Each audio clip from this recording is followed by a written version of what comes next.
हमारी संस्कृति, हमारे संस्कार सदा रहें हमारे साथ। सब्सक्राइब करें तिलक। हस्तिनापुर राज्य में जहां एक और महात्मा भीष्म, गुरु द्रोणाचार्य और विदुर जैसे पराक्रमी वीर हैं, वहीं दूसरी ओर दुर्योधन और शकुनी जैसे लोग भी तो हैं। फिर देरी के लिए आश्चर्य कैसा? आपने बिल्कुल ठीक ही कहा है यदुकुल शिरोमणि। वे लोग कब चाहेंगे कि पांडवों की शक्ति में वृद्धि हो या उन्हें किसी की सहायता मिले? ये बात सच है महाराज, परंतु पांडवों के जीवित होने का समाचार कोई साधारण बात नहीं है। यह सूचना ठहरे हुए समुद्र में ज्वार भाटे के आने जैसी सूचना है। महाराज, अब तो पांडवों का परिवार भी बस गया, शनै शनै उनके कुल में वृद्धि भी होगी, इसलिए हस्तिनापुर के राज्य में उन्हें भी भागीदार बनाना उचित होगा। भागीदार? भागीदार क्यों?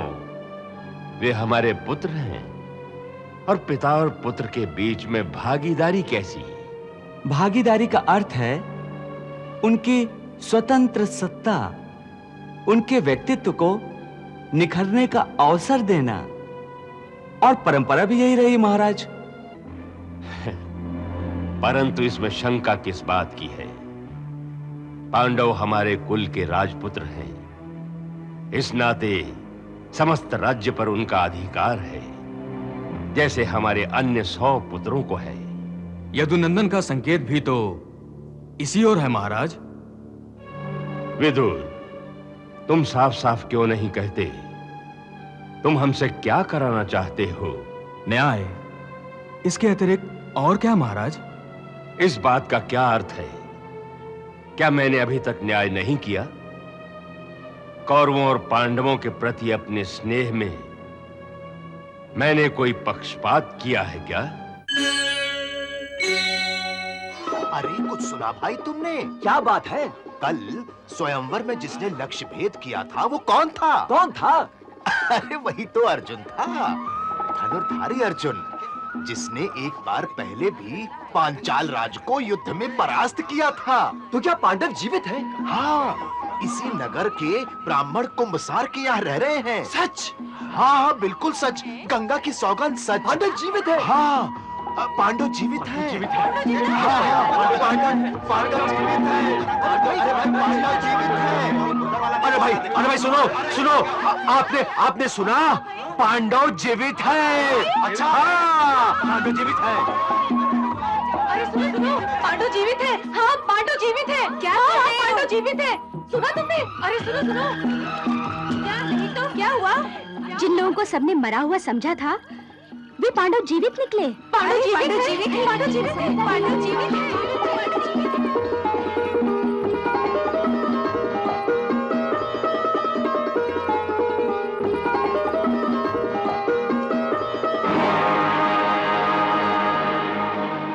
क्या पांडव जीवित हैं?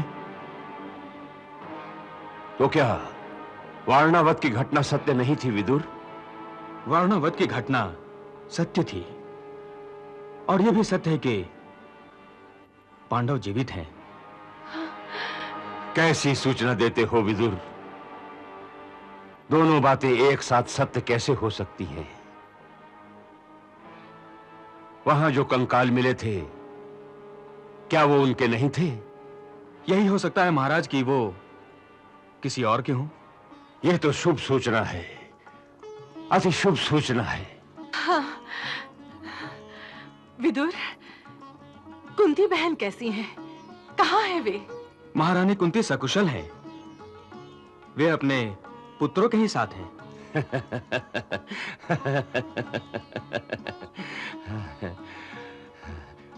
विदुर, हमारे बच्चे जीवित हैं, ये सुनकर हम बहुत प्रसन्न हैं। हाँ। लेकिन इस समय वो है कहां? वे इस समय महाराज द्रुपद के मेहमान हैं। कुंती के कहने से द्रौपदी का विवाह 5 पांडवों के साथ हो चुका है। श्री कृष्ण और बलराम भी वहीं हैं। वे इस प्रतीक्षा में हैं कि जैसे ही आपको उनके जीवित होने की सूचना मिलेगी, आप तुरंत उनको हस्तिनापुर आने का न्योता भेजेंगे। न्योता क्यों भेजेंगे? ये तो उनका घर है, वो अपने अधिकार से यहाँ आएंगे।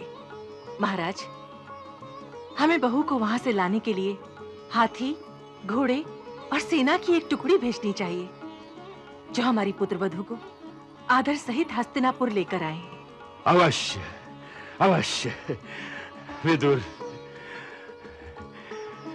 जैसा महारानी ने कहा है, तुम वैसा ही प्रबंध करो। जो आज्ञा महाराज। मामाश्री, सुना आपने? पांडव जीवित हैं। कैसे हो सकता है भांजे? ऐसा कैसे हो सकता है? हो सकता नहीं, हुआ है। उस दिन पांचाल कुमारी को वरण करने वाला ब्राह्मण वेश में अर्जुन ही था और कोई नहीं। मगर भांजे, वो पहचान में तो नहीं आ रहा था। यही तो आश्चर्य है। आप जो चाल चलते हैं उसका फल उल्टा मिलता है। पहचान में भी भूल कर जाते हैं आप बाबाश्री।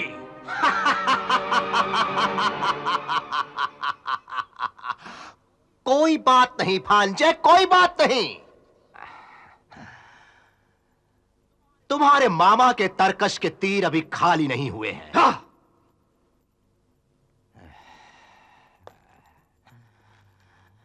इस बार सही पहचान करके ही तीर चलाऊंगा, निशाने पर। निशाने पर, निशाने पर।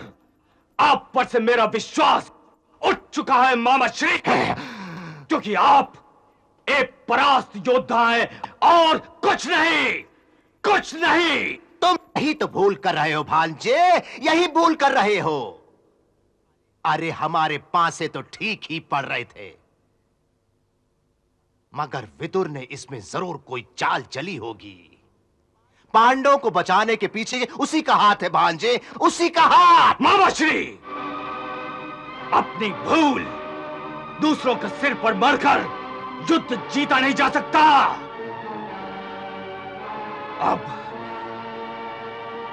अब मुझे ही कुछ करना होगा, मुझे ही कुछ करना होगा।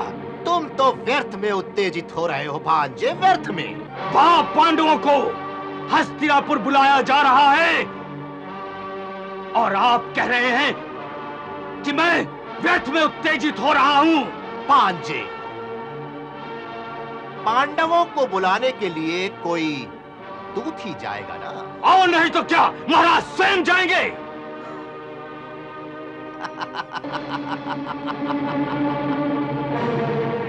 दूत जाएगा तो सही, परंतु क्या? वही राजनीति की आखिरी चाल। भांजे, हस्तिनापुर से दूत पांचाल देश पहुंच पाएगा तब ना।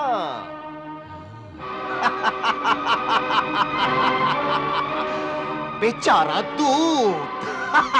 भांजे, बेचारा दूत। हाँ। बड़े आश्चर्य की बात है, हस्तिनापुर की ओर से हमारे पास अभी तक कोई संदेश नहीं आया।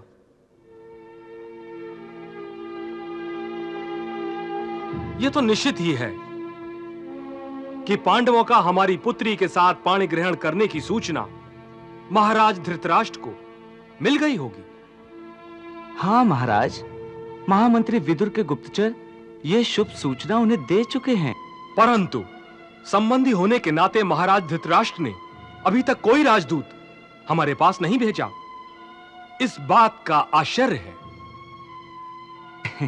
इसमें आश्चर्य की कौन सी बात है महाराज?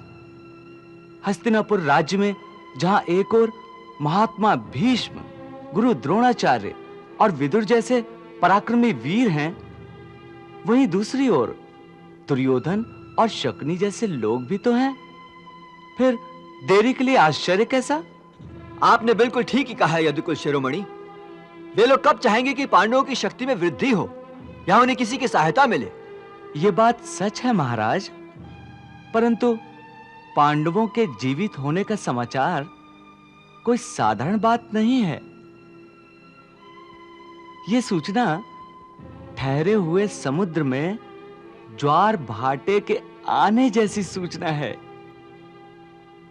कौरव तो निश्चिंत होकर बैठे हुए थे कि पांडवों का अंत हो गया है, और दुर्योधन दुर्योधन तो हस्तिनापुर का युवराज भी घोषित हो चुका था। हाँ मधुसूदन, मुझे भी उसके युवराज का पद पा जाने की सूचना मिली थी, और वो इसी पद की हैसियत से द्रौपदी के स्वयंवर में भी आया था। फिर आप अधीर क्यों हो रहे हैं? समय की प्रतीक्षा कीजिए ना। मैं अधीर नहीं हो रहा हूं। मैं तो पांडवों के प्रति सरासर होते रहते अन्याय के कारण चिंताग्रस्त हूं। इन्हें इनका अधिकार पूरे सम्मान के साथ मिलना ही चाहिए। आप निश्चिंत रहिए महाराज, मेरे रहते कहीं कोई भी अन्याय नहीं हो सकता। क्यों दाऊ भैया? मुझे और मेरी माताश्री को आप लोगों पर पूरा विश्वास है यदुकुलभूषण। तो फिर विश्वासम फलदायकम बड़े भैया। आप लोग कल्पना कीजिए, अगर हस्तिनापुर से कोई संदेशवाहक ना आया तो आप जान लें कि हम युक्ति से ही नहीं, शक्ति से भी पांडवों का अधिकार दिलाने में समर्थ हैं। परंतु हमारी इस मंत्रणा का निष्कर्ष क्या है? आखिर यह भी तो पता चले हमारा अगला पग क्या होगा। इस पांचाल राज्य के लिए आपकी क्या आज्ञा है यदुवंश शिरोमणि? यही कि हम 1-2 दिन प्रतीक्षा करें। हस्तिनापुर से कोई संदेश आ गया तो ठीक है, अन्यथा हम स्वयं महाराज द्रुपद के साथ हस्तिनापुर जाएंगे और वहां राजसभा में ही पांडवों का पक्ष प्रस्तुत करेंगे।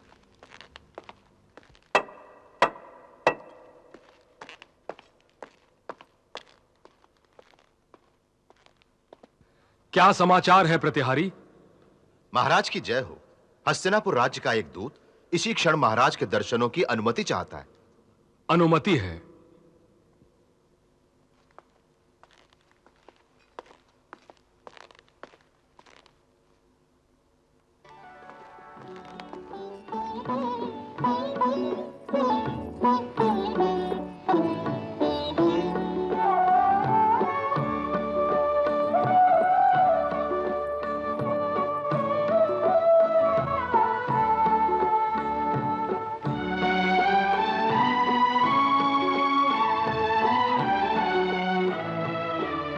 पांचाल देश के महाप्रतापी सम्राट को कुरु देश के राजदूत का प्रणाम स्वीकार हो।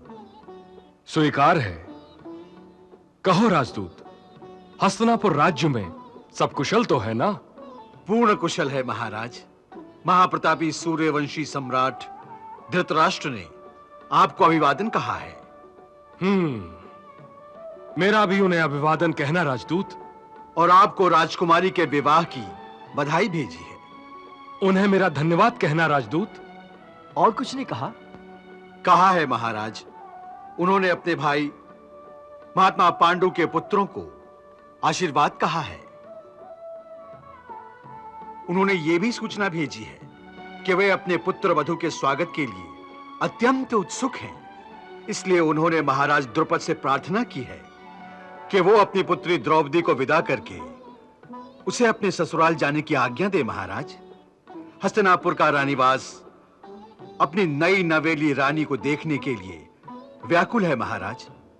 इसलिए मैं महामंत्री विदुर जी की आज्ञा से राज्योचित और मांगलिक आभूषणों के साथ आपके पास आया हूं।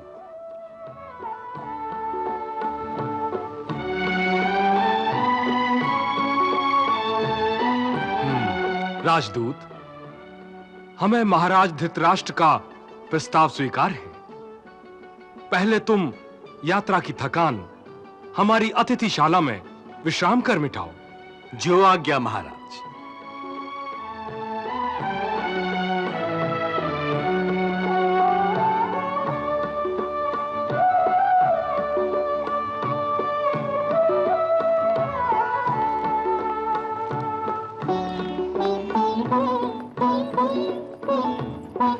मैं कहता था ना, धैर्य का फल अत्यंत मीठा होता है पांचाल नरेश। आप ठीक ही कहते थे मधुसूदन। आप तो अंतर्यामी हैं, सब कुछ जानते हुए भी अनजान की भांति व्यवहार करते हैं। और क्या आज्ञा है महाराज? आज्ञा नहीं, बस एक विनती है। वो क्या? यही कि आपने मेरी पुत्री के साथ भाई बहन का नाता जोड़ा है। आप भी धृष्टद्युम्न के साथ हस्तिनापुर जाएं प्रभु। जो आज्ञा महाराज।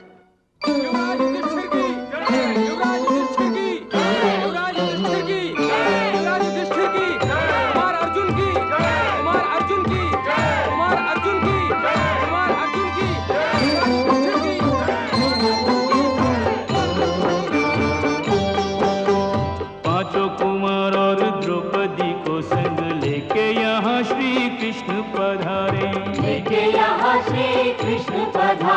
महल गवाक्षों में नैन सजाए के मृगनयनी यह दृश्य निहारे। आज नवेली बधू की आरती, आज नवेली बधू की आरती, प्रेम सहित पुरवासी उतारे, मंगल गाय के पुष्प लुटाए के कृष्ण की जय जयकार उचारे। मंगल गाय के पुष्प लुटाए के कृष्ण की जय जयकार उचारे। मैं इस बात से पूर्ण आनंदित हूं कि मुझे मेरे पुत्र सुरक्षित मिल गए। निश्चय ही महाराज, यह अवसर तो हस्तिनापुर की प्रजा और राज परिवार दोनों के लिए मरुभूमि में मीठे जल का स्रोत मिलने के समान आनंदकारी है। राजनैतिक दृष्टि से भी हमारा राज्य महत्वपूर्ण हो गया है। हमें पांचाल जैसे समृद्धशाली राज्य के संबंधी होने का गौरव मिला है। आनंद के इस अवसर पर अन्यथा न लें तो एक बात कहूं महाराज। अवश्य अवश्य यदुकुलभूषण, अवश्य। महाराज, अब तो पांडवों का परिवार भी बस गया, शनय शनय उनके कुल में वृद्धि भी होगी। इसलिए हस्तिनापुर के राज्य में उन्हें भी भागीदार बनाना उचित होगा। भागीदार? भागीदार क्यों? वे हमारे पुत्र हैं, और पिता और पुत्र के बीच में भागीदारी कैसी? भागीदारी का अर्थ है उनकी स्वतंत्र सत्ता, उनके व्यक्तित्व को निखरने का अवसर देना। और परंपरा भी यही रही महाराज। परंतु इसमें शंका किस बात की है? पांडव हमारे कुल के राजपुत्र हैं, इस नाते समस्त राज्य पर उनका अधिकार है, जैसे हमारे अन्य 100 पुत्रों को है। यदुनंदन का संकेत भी तो इसी ओर है महाराज। विदुर, तुम साफ साफ क्यों नहीं कहते? तुम हमसे क्या कराना चाहते हो? न्याय, इसके अतिरिक्त और क्या महाराज? इस बात का क्या अर्थ है? क्या मैंने अभी तक न्याय नहीं किया? कौरवों और पांडवों के प्रति अपने स्नेह में मैंने कोई पक्षपात किया है क्या? आपने तो सदैव पांडवों के हित का ध्यान रखा है महाराज। तो फिर हस्तिनापुर राज्य को 2 बराबर भागों में बांट देने में कौन सी असुविधा है? नगर का भी बंटवारा किया जा सकता है। तो पांचाल के युवराज हमारे राज्य का बंटवारा कराने आए हैं। नहीं महाराज, युवराज धृष्टद्युम्न तो पांडवों को एक स्वतंत्र राजा देखना चाहते हैं और अपनी बहन को पटरानी। मुझे इसमें क्या आपत्ति हो सकती है? परंतु मैं हस्तिनापुर का बंटवारा नहीं कर सकता। हस्तिनापुर हम कुरुवंशियों का प्राण है, धड़कन है। इसकी ईंट ईंट में हमारे कुल की यश गाथा के प्रमाण हैं। मैं हस्तिनापुर का बंटवारा नहीं सह सकता। तो फिर पांडवों को जो भी भूभाग आप सौंपेंगे वो उन्हें स्वीकार होगा। यदुनंदन, इस बात का क्या भरोसा है कि पांडवों को जो भी भूभाग सौंपेंगे वो उन्हें स्वीकार होगा? गांधार कुमार, कृष्ण का आश्वासन ही इस बात का प्रमाण है। अच्छा, तुम ठहरिए महाराज, ठहरिए। क्या कहना चाहते हो शकुनी? यही कि पांडव तो वीर हैं, गंभीर हैं और दिव्य अस्त्रों के जानकार भी। वे तो राज्य के अनुपयोगी भूभाग को भी संपन्न बना सकते हैं, खंडहरों में भी सोने की नदियां बहा सकते हैं। अगर राज्य को ही समृद्ध करना है तो उन्हें कोई ऐसे भूभाग को सौंपा जाना चाहिए जिसमें वो अपनी शक्ति का पूरा प्रदर्शन कर सकें। हाँ जीजा श्री, पूरा प्रदर्शन। तुम ठीक कहते हो शकुनी। मुझे भी पांडवों पर पूरा भरोसा है, इसलिए मैं अपने पूर्वजों के पुरातन नगर खांडव वन को उन्हें सौंपता हूं और उसके साथ लगे भूभाग को भी। वाह जीजा श्री वाह, क्या सोचा है। मेरे प्रिय भांजे पांचों पांडव निश्चय ही वहां हस्तिनापुर से भी श्रेष्ठ नगर बसा लेंगे। हाँ महाराज, मुझे और धृष्टद्युम्न दोनों को आपका निर्णय स्वीकार है। इतिहास साक्षी है कि शौर्यवान राजाओं ने अपनी भुजाओं के बल से ही नई नई राजधानियों का निर्माण किया है। निश्चय ही गांधार कुमार की यह बात इस बार सत्य होकर ही रहेगी। आखिर निर्णय क्या हुआ है देवकी नंदन? वही जो मेरा पूर्व अनुमान था। महाराज धृतराष्ट्र ने आप लोगों को खांडव वन का क्षेत्र सौंपा है। खांडव वन? परंतु अब खांडव वन में क्या है? वहां कहां राजधानी बनेगी? वहां तो पुराने खंडहर ही खंडहर हैं पुत्र। अरे बुआ, वहां बहुत कुछ है। सबसे पहले तो वहां हमारी प्रिय यमुना जी हैं। चारों ओर वनों की हरियाली छटा है, पर्वतमालाएं हैं, और इससे अधिक आपको क्या चाहिए बुआ? परिहास न करो कन्हैया। क्या मेरे पुत्रों के भाग में यही संपत्ति आनी थी? क्या इसीलिए तुम और धृष्टद्युम्न महाराज से वार्ता करने के लिए गए थे? आप चिंता ना करें बुआ, आपके साथ मैं हूं और आपके 5 वीर पुत्र हैं। लेकिन ये न्याय नहीं है। न्याय और अन्याय का प्रश्न तो वहीं उठता है माताश्री, जहां पर अधिकार पहले से ही प्रमाणित हो। इस समय तो महाराज ने जो भी भूभाग हमें दिया है उसी पर संतुष्टि करनी होगी। तुम लोग जैसा उचित समझो करो। हाँ बुआ, आप खांडव वन चलने की तैयारी कीजिए। इससे पहले हम और अर्जुन आज ही प्रस्थान करते हैं और जाकर देखते हैं कि वहां क्या किया जा सकता है।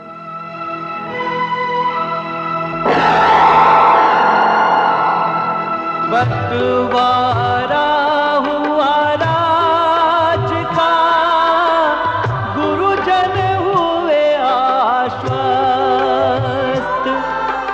पांडु सुतों के भाग में आया खांडव प्रस्थ, आया खांडव प्रस्थ।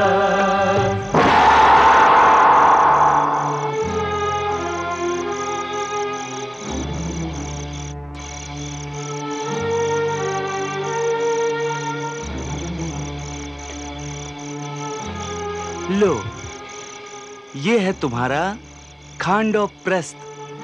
मधुसूदन, हाँ, यहाँ तो केवल जंगल और खंडहर ही हैं। इन जंगलों और खंडहरों में राजधानी का निर्माण कैसे संभव है? संभव है, सब कुछ संभव है। मनुष्य के दृढ़ निश्चय के आगे कुछ भी असंभव नहीं रहता पार्थ।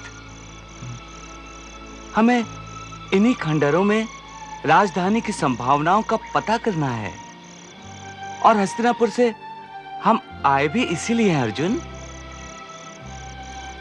चलो चलिए।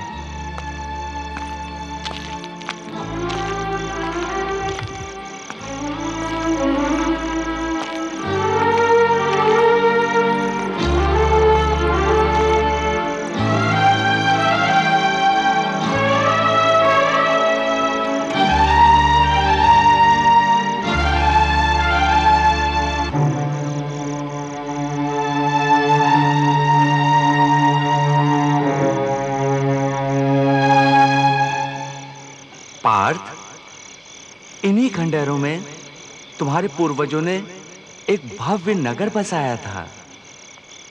कल्पना करो, उस काल में उन्हें किन किन कठिनाइयों का सामना करना पड़ा होगा। मधुसूदन, इस कार्य में अवश्य दैवी शक्तियों ने सहायता की होगी। सो तो आज भी संभव है। अर्थात ये कि जब भी कोई जीव दृढ़ संकल्प होकर एक दृढ़ विश्वास के साथ किसी भी काम का बीड़ा उठाता है, तो दैवी शक्तियों को उसकी सहायता के लिए स्वयं ही आना पड़ता है। यही कर्म का दैवी विधान है अर्जुन।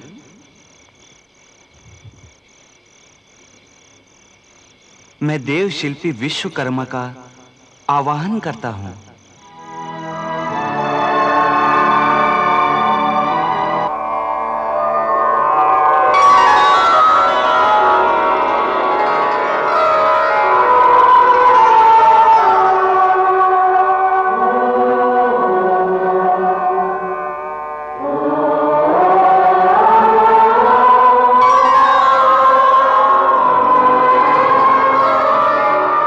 हे प्रभु, विश्वकर्मा का प्रणाम स्वीकार करें।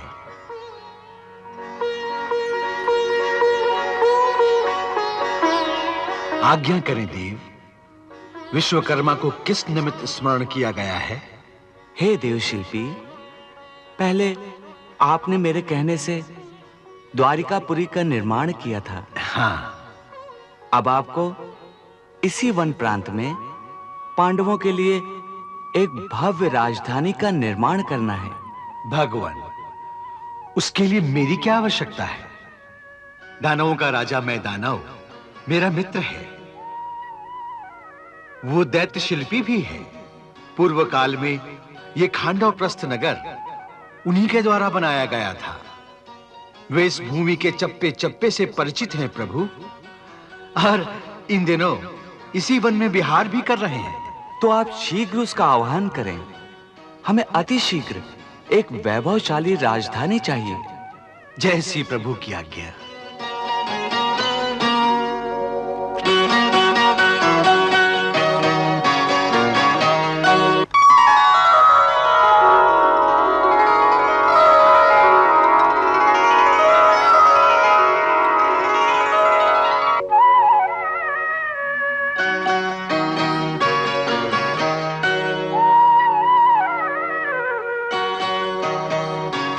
मुझे क्यों स्मरण किया मित्र? हे दैत्यों के श्रेष्ठ शिल्पी, मुझे भगवान श्री कृष्ण ने पांडवों के लिए इसी स्थान पर एक राजधानी बनाने का आदेश दिया है। आज मैं कितना भाग्यशाली हूं कि सहज में ही प्रभु के दर्शन मुझे मिल गए। निश्चय ही महाराज मैं दानव, आपके पुण्यों का उदय हुआ है। आपने पहले भी इस नगर का निर्माण किया था। आप इसकी संरचना से पूरी तरह परिचित हैं। निश्चय ही। सबसे पहले दैत्यराज वृषपर्वा के लिए मैंने इस नगर का निर्माण किया था। इसके बाद अनेक सूर्यवंशी सम्राटों ने यहां शासन किया था। महाराज वृषपर्वा, जो देवासुर संग्राम के एक योद्धा थे? हां पांडुपुत्र, खांडवप्रस्थ के अनेक रहस्यों से मैं परिचित हूं। निश्चय ही दानवराज में यहाँ की भूमि में छिपी अनेक बातों को जानते हैं। ये हमारे सहायक भी होंगे। भगवान, विश्वकर्मा जिस रहस्य की ओर संकेत कर रहे हैं वो मैं समझ गया। वास्तव में इस खंडहर के नीचे दैत्यवंश का बहुत बड़ा खजाना छुपा कर रखा गया था। तो आपको उस स्थान का पता है जहां वो खजाना छुपाया गया था? जी। तो हमें भी वहां ले चलिए। परंतु मैं एक सीमा तक ही जा सकता हूं। उसके आगे मेरा जाना असंभव है। वो क्यों? क्योंकि उस खजाने की रक्षा तक्षक नाग करते हैं।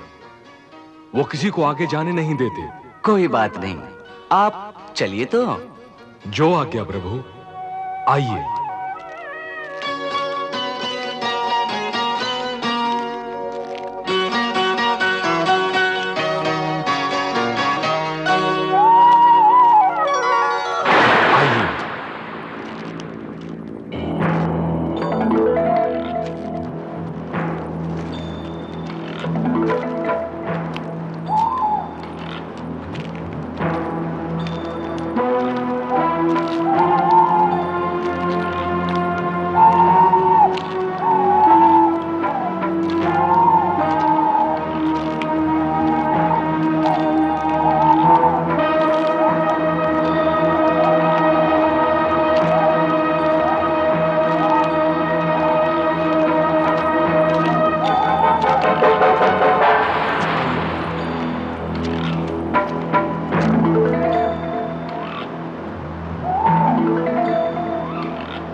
आइए प्रभु।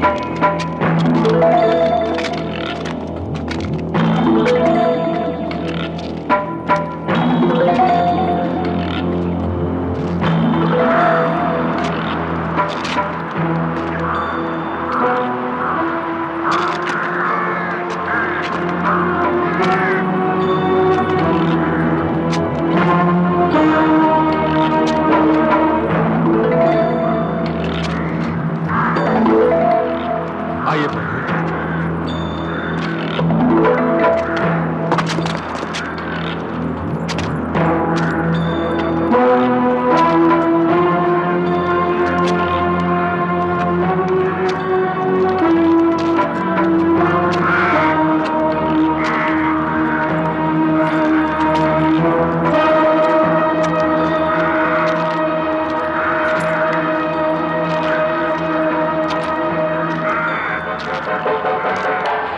आइए प्रभु।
आगे का मार्ग दिखाइए दानवराज।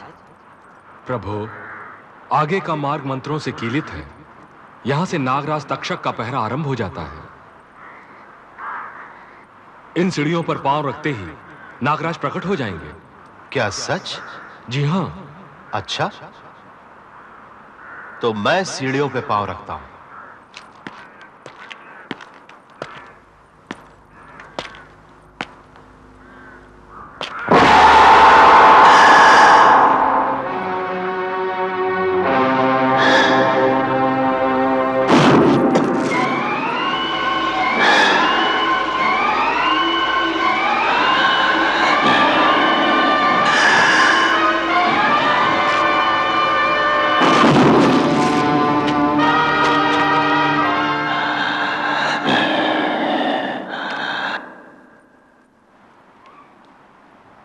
आपकी ये मुस्कान मुझे संदेह में डाल रही है प्रभु। आप अगर आज्ञा दें तो मैं नागराज को उनके परिवार सहित यमलोक पहुंचा दूं। नहीं अर्जुन, नहीं। नागराज ने तुम्हें कोई क्षति नहीं पहुंचाई, और किसी भी प्राणी को बिना अपराध मारना उचित नहीं। तुम उनसे मार्ग छोड़ने की प्रार्थना करो अर्जुन। जो आज्ञा मधुसूदन।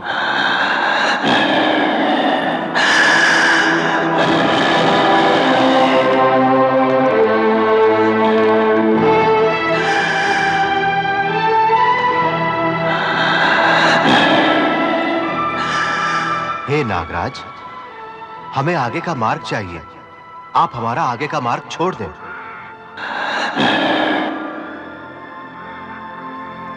अर्जुन, नागराज तक्षक नागों के राजा हैं और देवराज इंद्र के परम मित्र भी।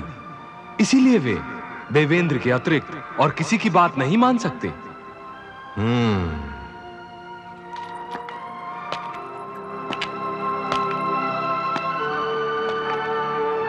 अच्छा, तो आप इसीलिए मुस्कुरा रहे थे देवकी नंदन?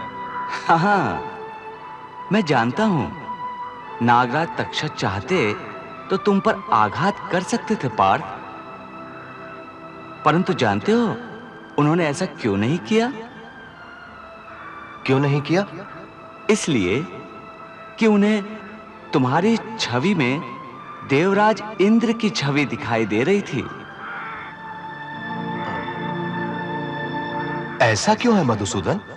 ऐसा इसलिए है क्योंकि कुंती बुआ ने देवराज इंद्र के आशीर्वाद से ही तुम्हें प्राप्त किया था। इसलिए देवराज इंद्र तुम्हारे धर्म पिता भी हैं। तो प्रभु, अब इंद्रदेव का आवाहन कीजिए ताकि आगे का मार्ग निष्कंटक हो सके। तुम ठीक कहते हो देवशिल्पी।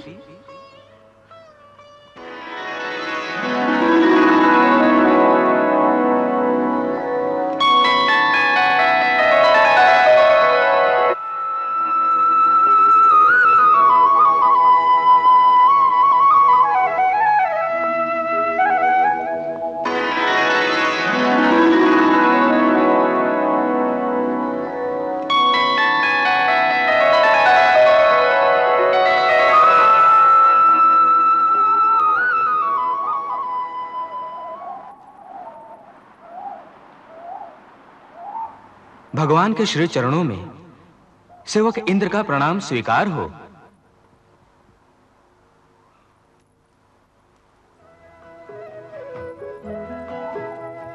मृत्यु लोक में मेरे स्मरण का कारण प्रभु।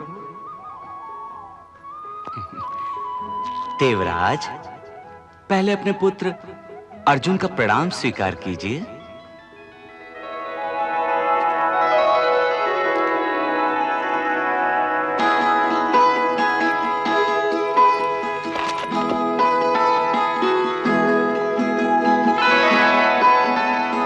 प्रणाम धर्मपिता। आयुष्मान भव, यशस्वी भव।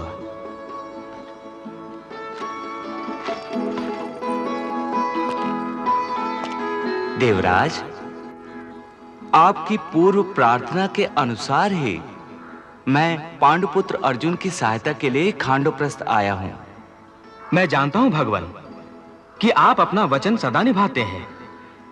सो गोवर्धन पर्वत पर जब आपने मुझे आश्वासन दिया था कि आप मेरे पुत्र अर्जुन की रक्षा करेंगे, तब से मुझे कोई चिंता नहीं रही। देवराज, आप तो जानते ही होंगे कौरव राज्य का बंटवारा हो गया है। बंटवारे में पांडवों की भागीदारी में यही क्षेत्र आया है, जिसका इन्हें नए सिरे से निर्माण करना होगा। और फिर राज्य के संचालन में तो बहुत धन की आवश्यकता होगी। सो दानवराज की सहायता से हम उस प्राचीन खजाने की खोज में निकले हैं, परंतु आपके नागराज तक्षक ने हमारा मार्ग रोक रखा है।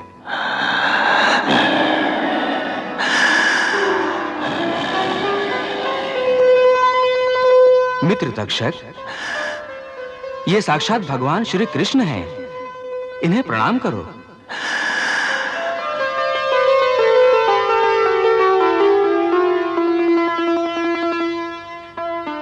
अब मेरी प्रार्थना है मित्र,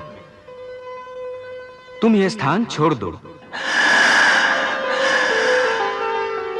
और पांडु पुत्रों के सहायक बनो। तुम अपने परिवार सहित कुरुक्षेत्र में जाकर निवास करो। वो स्थान सुरक्षित है।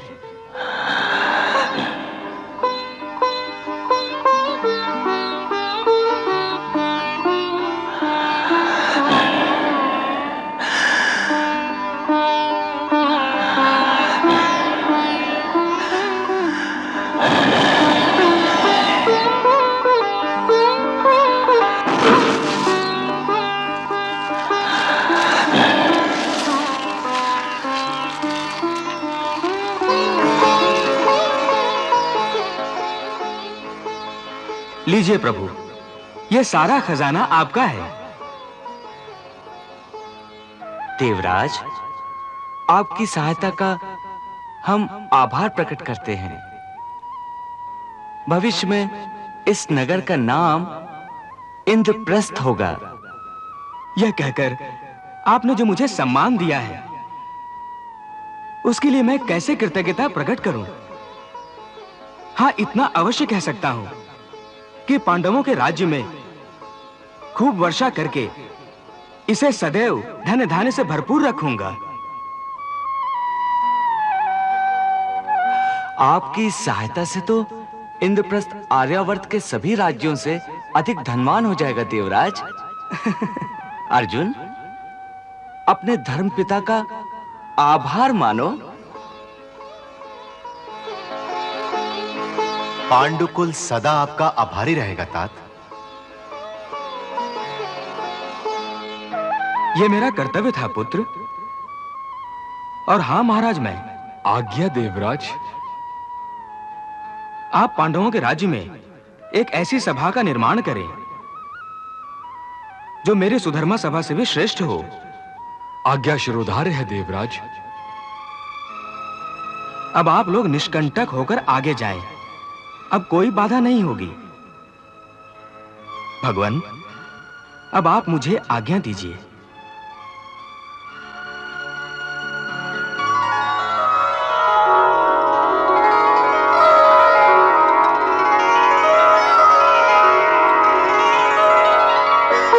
चलिए प्रभु।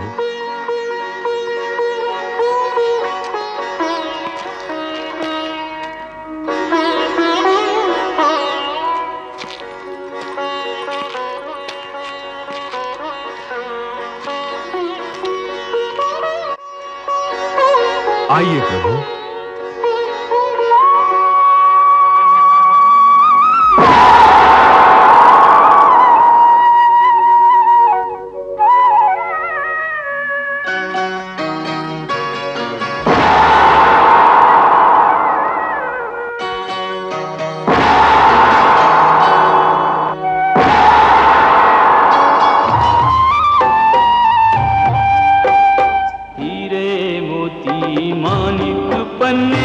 अतिशय रत्नों के ढेर लगे हैं, अतिशय रत्नों के ढेर लगे हैं।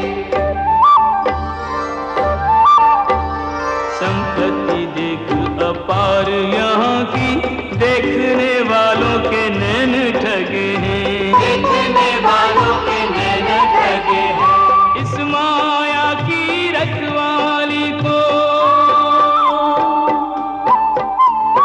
इस माया की रखवाली को तक्षक नाग सदैव जगे हैं।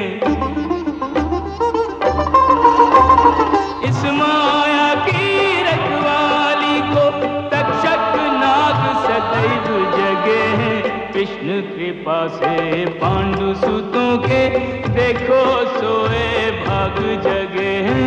कृष्ण कृपा से पांडु सुतों के देखो सोए भाग जगे हैं। माया के अधिकारी आ गए, खांडव प्रस्थ में वो दिन आया, खांडव प्रस्थ में वो दिन आया। अक्षय तीरों वाला तरकश पांडु सुतों ने यहीं से पाया, पांडु सुतों ने यहीं से पाया। प्राप्त हुआ गांडीव धनुष, प्राप्त हुआ गांडीव धनुष वो अर्जुन का यश जिसने बढ़ाया। प्राप्त हुआ गांडीव धनुष वो अर्जुन का यश जिसने बढ़ाया। कहने को माया धरातल की, सच पूछो तो है सब कृष्ण की माया। कहने को माया धरातल की, सच पूछो तो है सब कृष्ण की माया।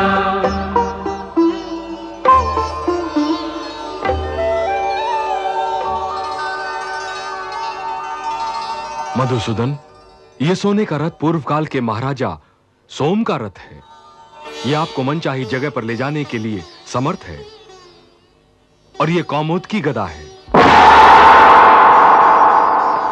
इसके प्रहार की शक्ति अद्भुत है। इस समय पांडुपुत्र भीम के अतिरिक्त कोई इसे उठाने की शक्ति नहीं रखता। मैंने स्वयं इसका निर्माण किया है। और यह गांडीव धनुष है। इसे दैत्यराज वृषपर्वा ने भगवान शंकर की आराधना से प्राप्त किया था।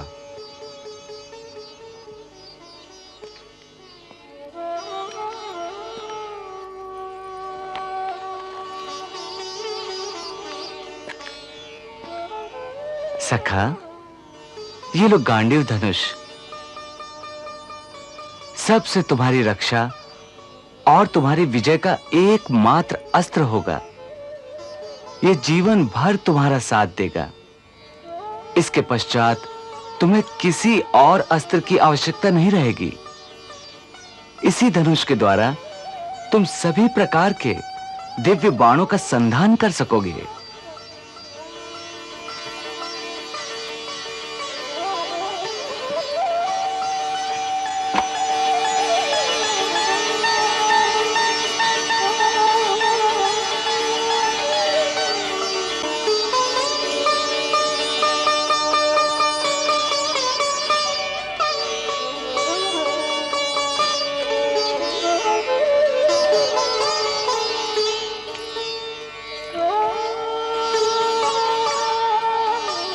ये अक्षय तरकश भी ग्रहण करो अर्जुन।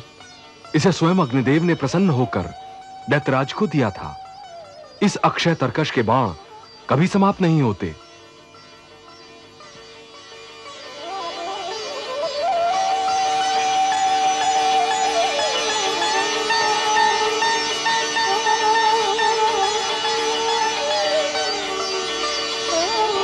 आज से आप लोग इस समस्त संपत्ति के अधिकारी हो गए हैं पांडुपुत्र।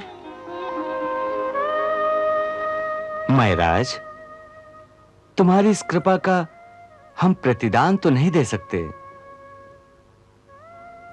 हां, इतना अवश्य कह सकते हैं कि तुम्हारे किसी संकट के समय मैं और अर्जुन तुम्हारे स्मरण मात्र से वहां पहुंच जाएंगे। इस संसार में और क्या चाहिए प्रभु? आपका ये वरदान स्वयं में मेरे इस जन्म की उपलब्धि है नाथ। आप लोग इस संपत्ति को संभालिए और मुझे देवराज इंद्र की आज्ञा का पालन करने के लिए सभा निर्माण हेतु जाने की आज्ञा दीजिए। तथास्तु।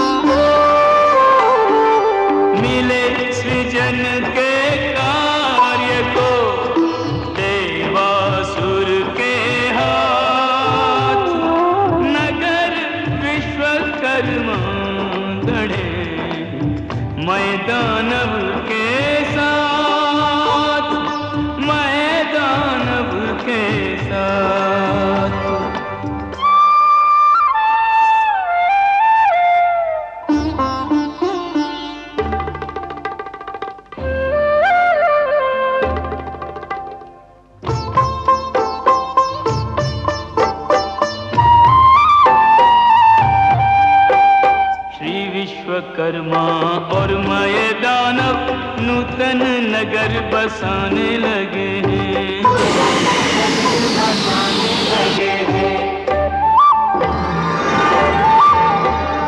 मार्ग महलोद्यान सरोवर सब यथास्थान सजाने लगे हैं। सब यथास्थान सजाने लगे हैं। ज्ञान विज्ञान के अनुसंधान के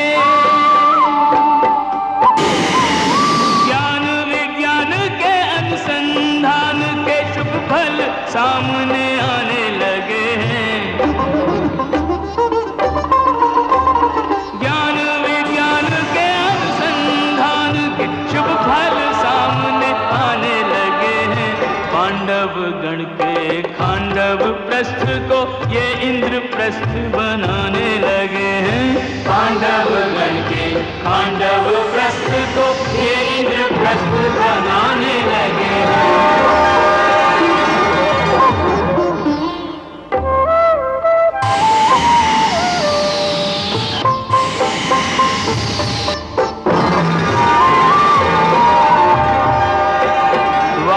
कला का अपूर्व अनूठा श्रेष्ठ उदाहरण मिल गया भाई। श्रेष्ठ उदाहरण मिल गया भाई। दोनों शिल्पियों के मानस में आन विराजी है शारदा माई। आन विराजी है शारदा माई। कृष्ण की कल्पना, कृष्ण की प्रेरणा, कृष्ण की कल्पना, कृष्ण की प्रेरणा, कृष्ण की शक्ति बड़ी काम आई। कृष्ण की कल्पना, कृष्ण की प्रेरणा, कृष्ण की शक्ति बड़ी काम आई। दिव्य नगर ने त्रिभुवन में सर्वोत्तम नगर की संज्ञा पाई। दिव्य नगर ने त्रिभुवन में सर्वोत्तम नगर की संज्ञा पाई।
अस्मान् विश्वानि देव वयुनानि विद्वान् युद्धस्मज्जुहुराणमेनो। इंद्रप्रस्थ के राजमहल के प्रवेश द्वार पर इस शुभ घड़ी में आप सबका स्वागत है।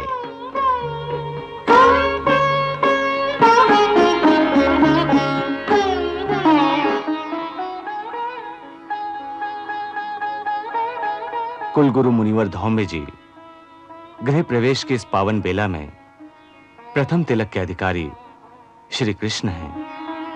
पहले इन्हें तिलक कीजिए मुनिवर। इनकी कृपा से ही इंद्रप्रस्थ नगर का निर्माण संभव हुआ है। नहीं महाराज, ये नगर आपका है, ये राज्य भी आपका है और ये राजमहल भी आपका है, इसलिए प्रथम तिलक आपका ही होना चाहिए। कृष्ण, युधिष्ठिर ठीक कह रहे हैं। इस राजमहल में सबसे पहले तुम ही प्रवेश करोगे। तुम्हारे चरणों की धूल से यह स्थान पवित्र होगा। इससे सदैव मेरे पुत्रों का कल्याण होगा। अच्छी बात है बुआ, आपकी आज्ञा और पांडवों की विनम्रता के आगे मैं सर झुकाता हूं। जैसी आपकी इच्छा। ओम स्वस्ति न इंद्रो वेदश्रवाः स्वस्ति न पूषा विश्ववेदाः स्वस्ति नस्तारक्षो अरिष्टनेमि स्वस्ति नो बृहस्पतिर्दधातु।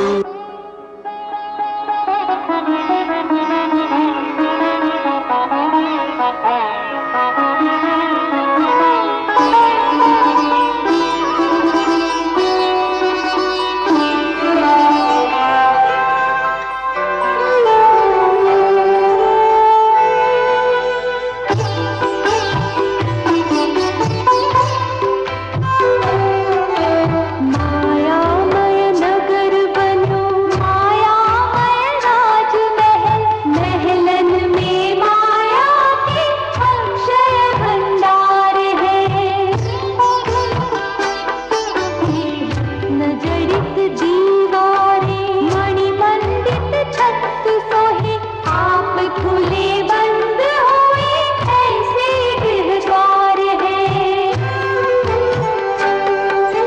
जित देखो उत प्रकाश ही प्रकाश जगमगाए, नैन चकित भैन स्तब्ध ऐसे श्रृंगार है।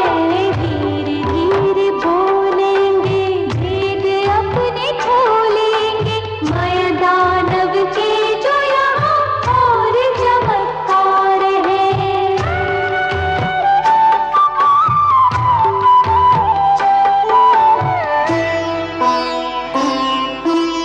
माया सुपना रैन का, माया पथ की धूल, माया पाए न जाइयो, माया पति को भूल, माया पति को भूल।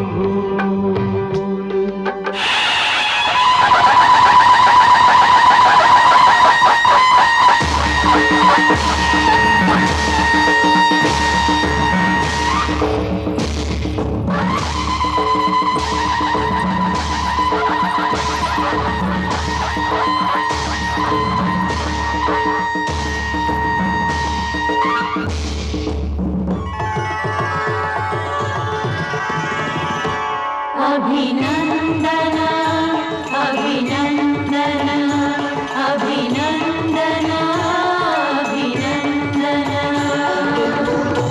अभिनंदन अभिनंदन अभिनंदन अभिनंदन अभिनंदन सादर अभिनंदन अभिनंदन सादर अभिनंदन।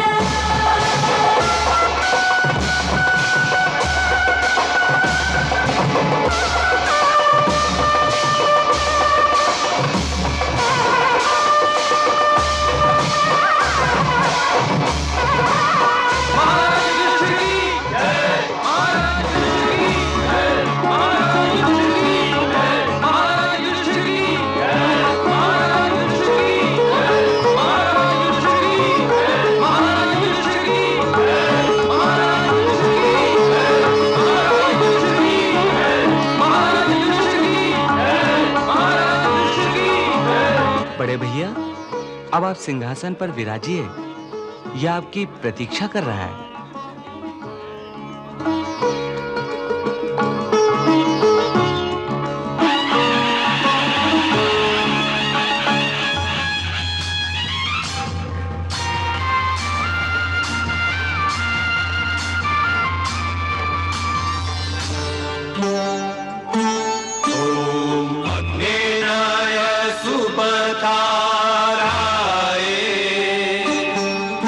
अस्मान् विश्वानि देव वयुनानि विद्वान् युयोध्यस्मज्जुहुराणमेनो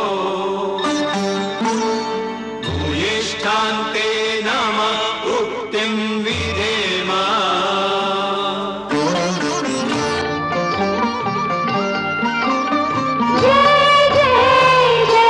महाराज युधिष्ठिर जय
संगच्छध्वं संवदध्वं संगो मनांसि जानतां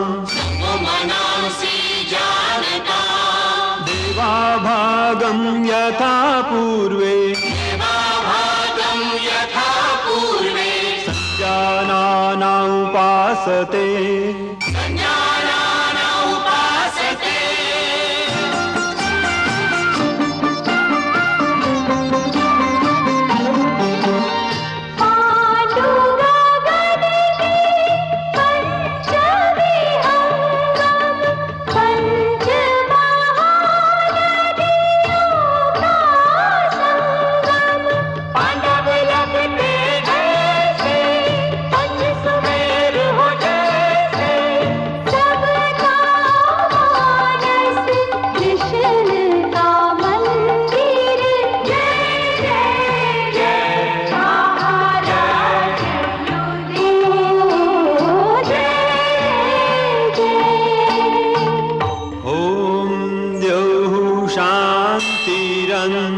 शांतिरंतरिक्षगुं शांति पृथिवी शांतिरापः शांतिरोषधयः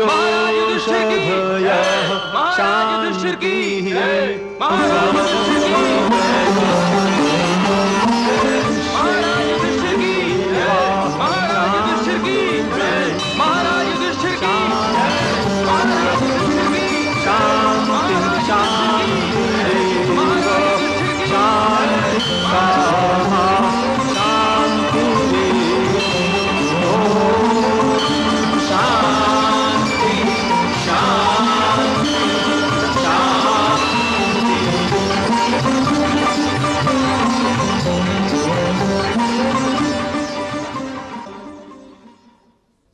आज से आप इस इंद्रप्रस्थ राज्य के एक छत्र राजा हैं।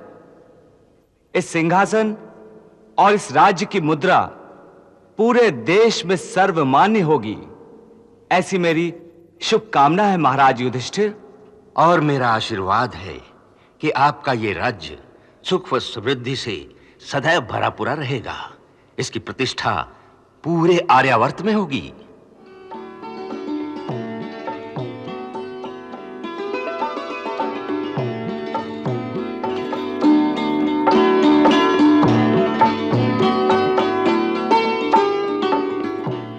महाराज, राज तिलक के इस शुभ अवसर पर मैं द्वारिका राज्य की ओर से आपका अभिवादन करता हूं और ये नौलखा हार आपको भेंट करता हूं।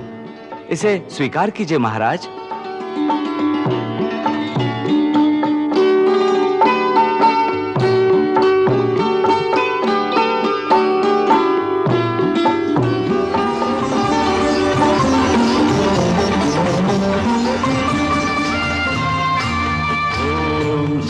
संगच्छध्वं संवदध्वं यशस्वी भव। संगो मनांसि जानतां देवाभागं यथा पूर्वे संजानाना उपासते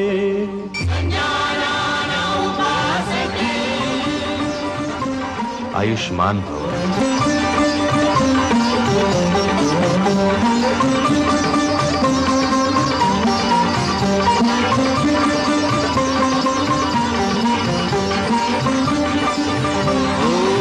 स्वस्ति न इंद्रो वृद्धश्रवाः स्वस्ति न पूषा आयुष्मान भव। स्वस्ति नस्तारक्षो अरिष्टनेमि स्वस्ति नो बृहस्पतिः